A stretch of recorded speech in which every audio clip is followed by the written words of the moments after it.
distinguida mesa de honor que preside este importante evento, señores rectores de las instituciones educativas, estimados estudiantes, señores profesores, señores periodistas, señoras, señores. Agradezco la invitación para participar en este evento denominado Educando para no olvidar, que la Embajada Mundial de Activistas por la Paz ha organizado en nuestra ciudad con el fin de recordar un hecho histórico que por sus características es considerado como el más horroroso y lesivo contra la humanidad entera, como fue el Holocausto o Shoah, palabra hebrea que significa holocausto, de la población judía en el contexto de la llamada civilización occidental. Para los iniciados en esta temática, mis palabras serán lugares comunes de la voluminosa literatura existente, pero aquí, en nuestro medio, es el primer acto público que se realiza para recordar y reflexionar acerca de lo que significa el Holocausto para nuestros países, en especial para Colombia en el presente y el futuro. El Holocausto o Shoah es el asesinato en masa, premeditado y técnicamente planeado por parte de los alemanes contra los judíos, comillas, impulsados por una ideología racista que consideraba a estos como indeseables, dignos de erradicación, cierro comillas. El Holocausto fue un hecho doloroso para la humanidad, un episodio sórdido de la historia, porque se sacrificó la vida de 6 millones de judíos y de otras minorías como los gitanos, clasificados todos como razas inferiores. Otros grupos fueron perseguidos y exterminados por los alemanes por motivos políticos, ideológicos, religiosos y de género, tales como comunistas, socialistas, testigos de Jehová y los homosexuales. Desde la llegada de Adolfo Hitler al poder en 1933, respaldado por su partido político, el nacionalsocialismo, fundado por él y otros trabajadores, desencadenaron hasta 1945 la más enconada persecución a los judíos. Este periodo se conoce como la Alemania nazi. El término nazi se deriva del nombre oficial del Partido Obrero Alemán Nacionalista, expresado en el idioma alemán.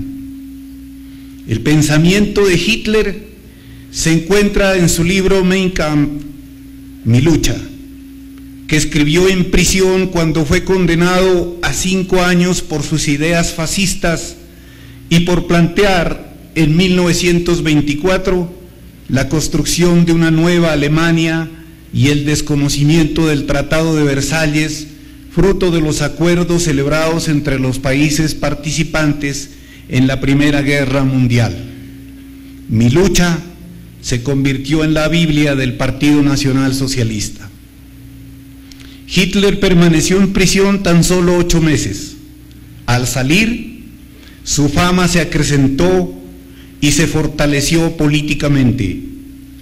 Creó organizaciones paramilitares que sirvieron de base y sustento a los futuros ejércitos alemanes. Por el trabajo intenso de los militantes del partido nazi, fue posible el progreso organizativo del mismo. Sus seguidores levantaron la consigna de crear un Estado y una Alemania fuertes y devolverle a este país la gloria nacional, un tanto maltrecha después de la primera conflagración mundial. Hitler asumió el poder como canciller del Estado alemán en 1933 y un año más tarde se convirtió en el Führer del Tercer Reich, esto es, el presidente y general supremo de los ejércitos alemanes. De simple cabo del ejército en la Primera Guerra Mundial, ascendió a la cumbre del poder político militar en tan solo 15 años. Su partido se convirtió 2 años más tarde en el único partido legal de Alemania por el hecho de haber obligado, mediante ley, la presencia y actividad de otras agrupaciones políticas. El nazismo tuvo como plataforma ideológica y política las siguientes manifestaciones: ejercicio del totalitarismo como antítesis de la democracia, porque adoptó la forma de dictadura. En el totalitarismo, el Estado ejerce un severo control de todos los aspectos de la vida social. Los representantes del nazismo suprimieron los derechos y libertades individuales, militarizaron al país, ya que en un Estado totalitario las Fuerzas Armadas y el dictador ejercen un exagerado abuso de poder. El nazismo inculcó especialmente en la niñez y en la juventud alemana ideas fundamentalistas centradas en el racismo, es decir, en la consideración de que la raza aria era la raza superior, que tenía como misión en la tierra la dominación del mundo. Por tanto, tenían que, entre comillas, barrer y acabar con todos los elementos que no fueran propios de esta raza, en especial a los judíos.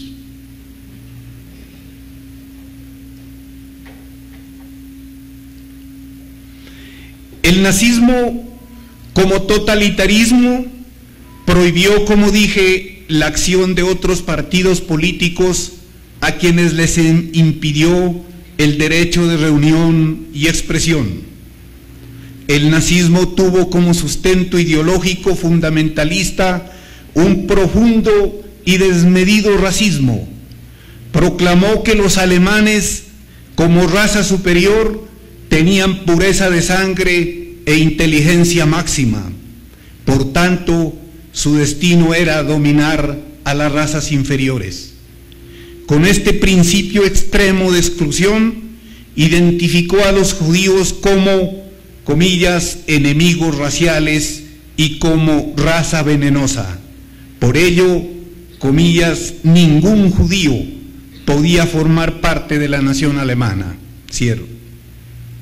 Hitler, los líderes y los activistas nazis pregonaron que los judíos eran un peligro para el mundo porque vivían a costa de otras razas a las cuales debilitaban.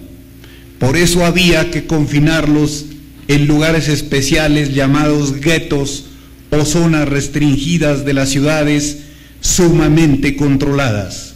Y finalmente la solución final era exterminarlos físicamente. Para evitar las posibles mezclas raciales y, comillas, proteger la sangre y el honor alemanes, cierro, Hitler dictó las leyes denominadas leyes de Nuremberg, relacionadas con la pureza racial. Mediante una de estas leyes prohibió el matrimonio entre judíos y alemanes. Otra ley impedía tener descendencia a las personas con enfermedades hereditarias y finalmente ordenó la esterilización de los indeseables, como calificaron a los que padecían discapacidades físicas y mentales.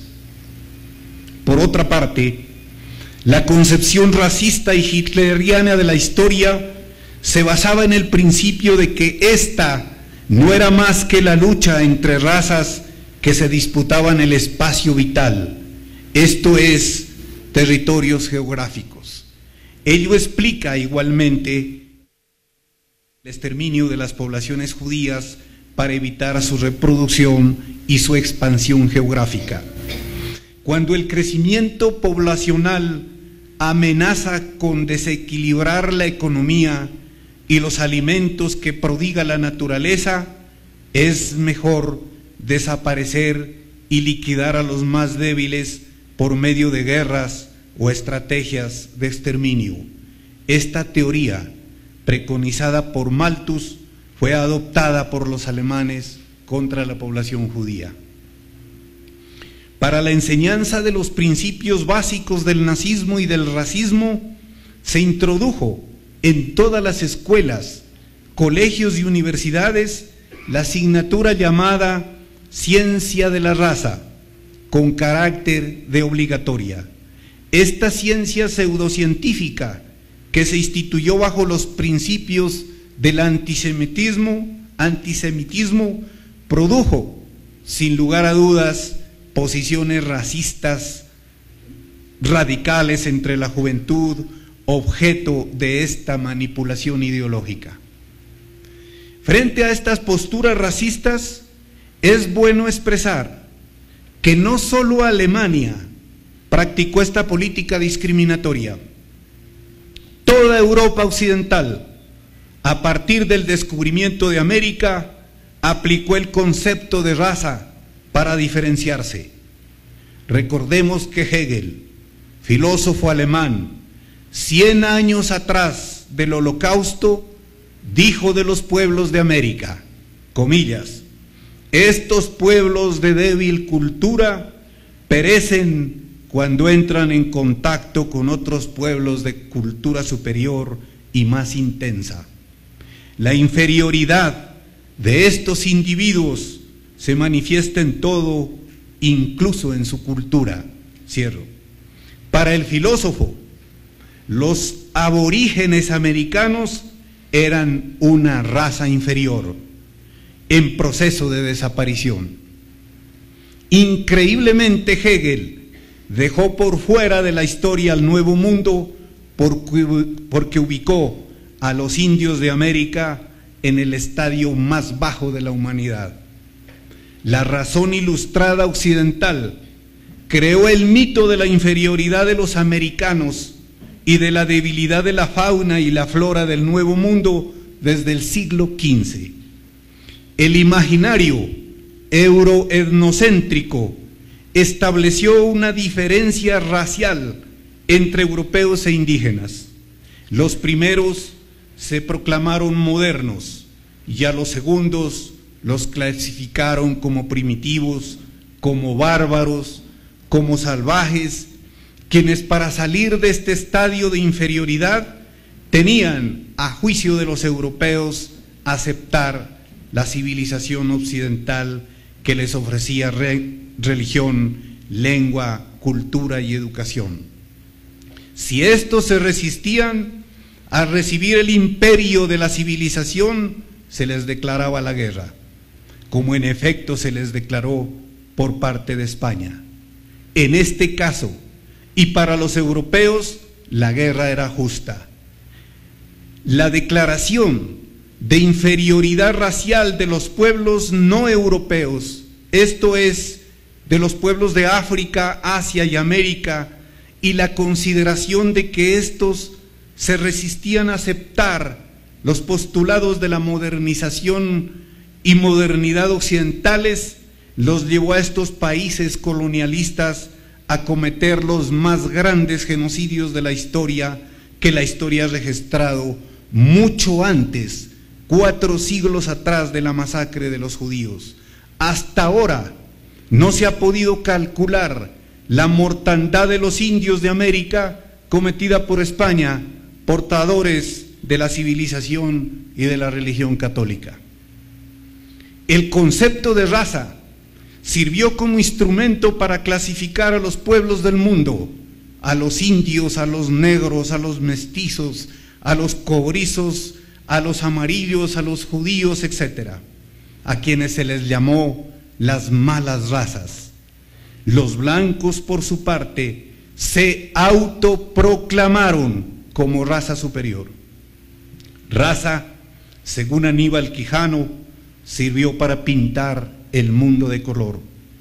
Paradójicamente, las ciencias sociales han reproducido este concepto a lo largo de los siglos.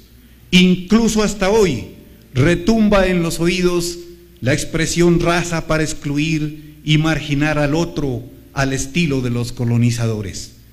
Por respeto al otro, debemos abolir para siempre de nuestro lenguaje esta expresión radicalmente discriminatoria. La tesis que desde Aristóteles persiste en el sentido de creer que ciertos grupos humanos son biológica y culturalmente superiores es anticientífica. Bajo esta ideología señorial, los españoles esclavizaron en América a los indígenas, Francia, Inglaterra, Holanda, a africanos y asiáticos, y los alemanes en pleno siglo XX a los judíos. De ahí que es necesario afirmar con vehemencia que no existen razas superiores ni razas puras como preconizaron los europeos. Esta falsa teoría ha servido no solo para la dominación de los pueblos, sino también para la exterminación de los mismos. El exterminio en masa de la población judía se llevó a cabo, como hemos visto en estos videos, en los campos de exterminio y concentración. En los de exterminio el asesinato era directo. En ellos, como se ha dicho y mucho se ha escrito, era fábricas de la muerte. En los campos de concentración, primeramente eran sometidos a trabajos forzados para después, cuando las fuerzas flaqueaban, exterminarlos. Entre los campos de exterminio están Chelmo, Sobibor y Treblinka. Entre los campos de concentración estaban Madnaked y Auschwitz-Birkenau, el más grande y horrorífico de todos. Su creación se ordenó en 1940. 2 años más tarde albergaba a 20.000 prisioneros. La entrada a este campo tiene una puerta con una inscripción sarcástica y engañosa que dice Arbeit macht frei, que traduce el trabajo hace libre. Digo engañosa porque a las personas que los conducían al campo les prometían trabajo como asalariados. En el año 2002 asistí como ponente al Congreso Mundial de Americanistas realizado en la Universidad de Varsovia, Polonia. Ahí tuve la oportunidad de viajar a conocer el campo de concentración de Auschwitz, convertido hoy en museo estatal para que el mundo no olvide la brutalidad cometida contra el pueblo judío y en verdad contra la humanidad entera. En dicho museo se puede observar los hornos crematorios, las cámaras de gas, las cenizas humanas, las planchas para asesinar los cuerpos antes de introducirlos a los hornos donde los quemaban, después de gasearlos a más de 1000 grados de temperatura, los alambrados, los dormitorios, si es que así se pueden llamar, las celdas, los paredones de ejecución, las barracas donde vivían y muchos morían por el hacinamiento, las vías ferroviarias donde se realizaba la selección de los deportados, en fin. Pero lo más impresionante son las montañas de cabello, de ropas, de juguetes de niños, de cepillos dentales, de carteras de mujeres, de maletas, de implementos domésticos y de aseo pertenecientes a todas y todos los judíos conducidos a la muerte, ya por asfixia cuando recibían la lluvia del famoso gas Ciclón B, ácido prúsico, o por fusilamiento, o por tortura o por hambre.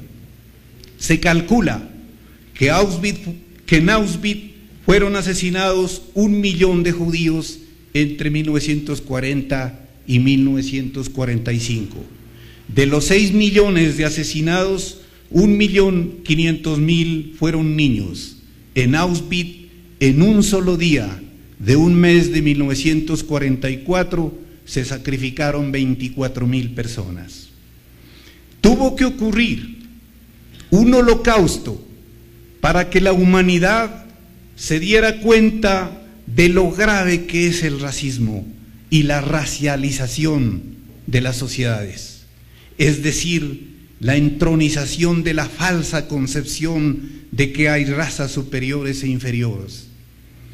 Tuvo que exterminarse a 6 y más millones de vidas para enfatizar en el respeto por los derechos humanos, en la dignidad de las personas, en el respeto a la diversidad. Esto es por el respeto al otro, a los otros. Los otros eran los judíos, eran los gitanos, eran los intelectuales, los artistas, las mujeres rebeldes. Los otros eran los que no aceptaban la tremenda estupidez del ser supuestamente superior. Hemos presenciado los genocidios modernos ejecutados por las dictaduras africanas, europeas, latinoamericanas y de la supuesta democracia norteamericana para comprender los atropellos a los derechos humanos, para develar las manipulaciones ideológicas que desde las instituciones educativas hicieron y hacen con los niños y la juventud, como ocurrió en Chile y Argentina, y como ocurre con otros pueblos que representan supuestamente el mal y otros grupos tildados de terroristas. De las políticas de exclusión no escapa Colombia. Nuestro país también ha demostrado racismo étnico, de color, lingüístico, religioso, cultural y de género.